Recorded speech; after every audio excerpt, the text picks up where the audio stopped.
Good evening, everybody. I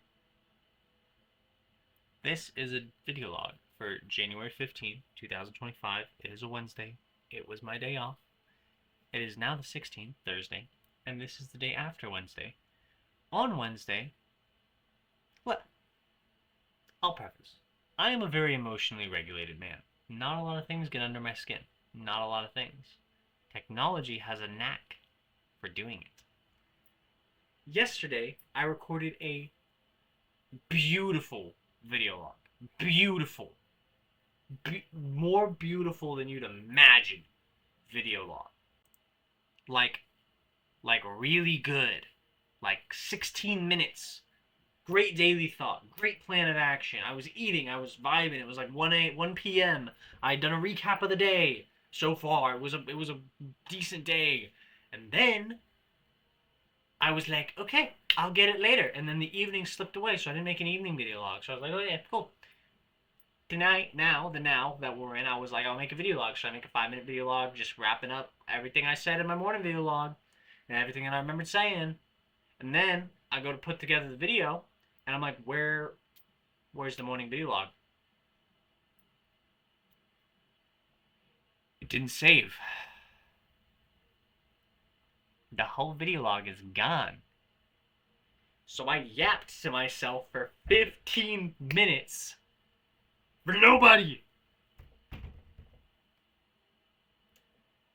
But I'm a very emotionally regulated man, and I do not get discouraged very easily. So it's pretty easy for me to move on and just be like, that was annoying, dude. That was stupid. So basically, yesterday was my day off. It was very exciting. I woke up, took Yvette to school, dropped her off, went home. I watched an annuities training. I watched a couple of annuities training. I did annuities videos. Well, really studied up on how annuities work, what there are, how they're properly structured, what benefits they are, what downsides they have. A lot of things. Very insightful. Love the annuity product. I think it's an absolute cheat code for life, truly. And then, yeah, so watched all those. Towards the evening, in the afternoon, I had already eaten lasagna. I had my bowl here just earlier. Took it downstairs. I cleaned my bowls. And then, so I called my buddy Taven, and if you don't know me, I have social anxiety really badly. And one of the things that I really get anxious about is initiating conversations. I don't typically initiate conversations in public. I need to do a lot better about it.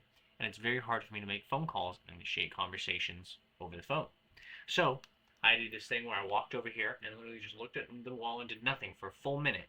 And was like, after this minute, I'm going to give myself 1 minute to breathe. And after this minute, I'm going to walk right through my fear. So, gave Taven a call. It was awesome. We talked for 30 minutes. It was great. We caught up about his college. We caught up about my life. We caught up about business. We caught up about his little brother, my little brother. I yapped about insurance for a little bit. And then we talked about video games. He's a Rainbow Six Siege player, which is lame. And then we talked about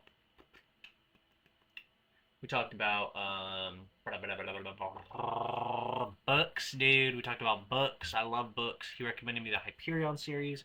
I recommended him the Lightbringer series and the Dune books, and I was like, dude, read Dune. Read Dune, bro. Dune is so good. He's a biomed major and a music major. We talked about how he's only going to get his Bachelor of Arts with biomed attached or whatever. But he's a biomed major, and I was like, dude, you'll love Dune. Like, you will love Dune. It is an incredible series. And it's very, like, introspective and insightful, thoughtful, philosophical, ecological for the first book. And just so good. I'd highly recommend that book to anyone. All those books, highly recommend. And, yeah, so we talked for a little while. It was great, dude, just catching up. And I knew that there was nothing to fear, but I just have fear. I have social anxiety. It bothered me. But yeah, so we talked for that, and then we got off the phone, and I was chilling, just playing some games. I think some Dark and Darker or something. And then my mom got home. I went downstairs and talked to her for a little while. She was chilling. Talked to her about how annuities, and I was like, that's so cool. Yada yada. We rescheduled our appointment for this Saturday. Anyways, then I went back upstairs, was chilling, waiting for Anna to get home. I was like, hey, I want to watch Vampire Diaries. Come home, right? She was over at Summer's house. So she comes home, and we're watching Vampire Diaries. And then we watched some originals. We finished up the Catherine saga. Thank God. She got drugged into the deep depth darkness or whatever. I don't even know what that crap was. And then yeah, so we watched some originals. Originals is still so much better than Vampire Diaries. Dude, I don't even remember what my daily thought was yesterday. It was so good too. It was so good. Oh, I remember exactly what it was. I'm a fool. Uh, anyway, so we watched all that, and then in the evening, Anna was like, "Dude, Aurora wants to get picked up. Aurora's Anna's friend coming in from New York. She's gonna be here for like a week." And Anna was like, "She wants to hang out, but we need to pick her up at 11." And I was like, Aurora doesn't know that we're old people, bro. She doesn't know we're old. So, I always get up early now. She doesn't know. So we went and picked her up begrudgingly. Begrudgingly, she owes us. And then, yeah, brought her back here. We talked for like an hour and a half. And then I checked out. I was like, I'm going to bed. I'm done with this. I'm so tired, dude. So I checked out and go to bed. And then, the next thing I remember is I passed out, and then Anna was gonna take my mom's car and go drop off Aurora at like 2 in the morning, and then my mom comes upstairs and she goes, Kyle, she's like standing over my bed and she was like, tell me Anna has the car, and I was like, yeah, mom. Dude, like looking back, it was so funny. She was just like, does Anna have the car? I was like, yeah. So Anna got back soon, and her and my mom talked a little bit. It was really funny, and then yeah, and then I woke up in the morning. It was great. But yeah, that was pretty much the whole day. My daily thought was it blows my mind about how normalized alcoholism is, and the access to alcohol, and the sale of alcohol, the creation of alcohol, the taxes on alcohol, like the whole alcohol regulations blows my mind at how normalized it is. It blows my mind. So for those of you who don't know, my dad was an alcoholic. His drink of choice usually was a Keystone Light, which is terrible. If you've ever had one, they're awful. And then he would also drink like Coors Light, he liked Coors Light, and then whiskey sometimes. But he was a pretty regular drinker, like literally every single day, which blows my mind. Like no wonder it killed him, dude. So he passed away of officially complications due to cirrhosis of the liver. So he had a liver transplant that was successful, and then his other organs had deteriorated, so he ended up passing away. It was tragic. It was like 5, 6. It was 6 years ago now. 6 years ago in like a month. So I was pretty young then, and then I really like formed a lot of my views on alcoholism. Like, dude, it's bad. Like, it's bad for you, bro. Like, tobacco and alcohol are terrible for you. Terrible. But it really blows my mind that we have this normalization. And like I understand that back when we didn't have access to consistent clean drinking water, it made sense that beer was clean because when you make beer, it purifies it. So beer didn't have like dangerous bacteria in it that regular water had. And so people would drink beer, not get sick, drink water, get violently ill, and die potentially, right? So, like that made sense.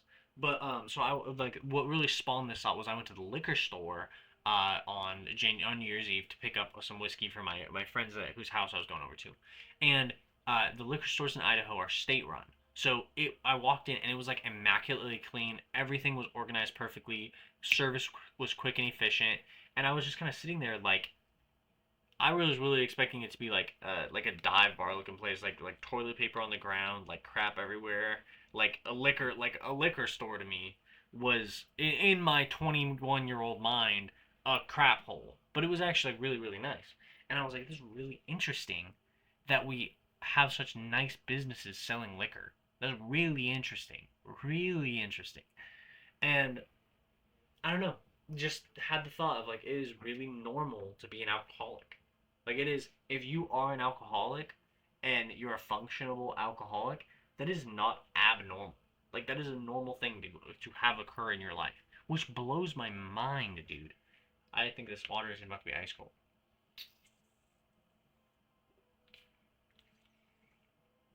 Ooh, that's crispy water.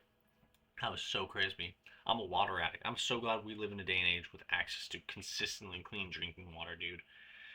Because now I don't have to be an alcoholic.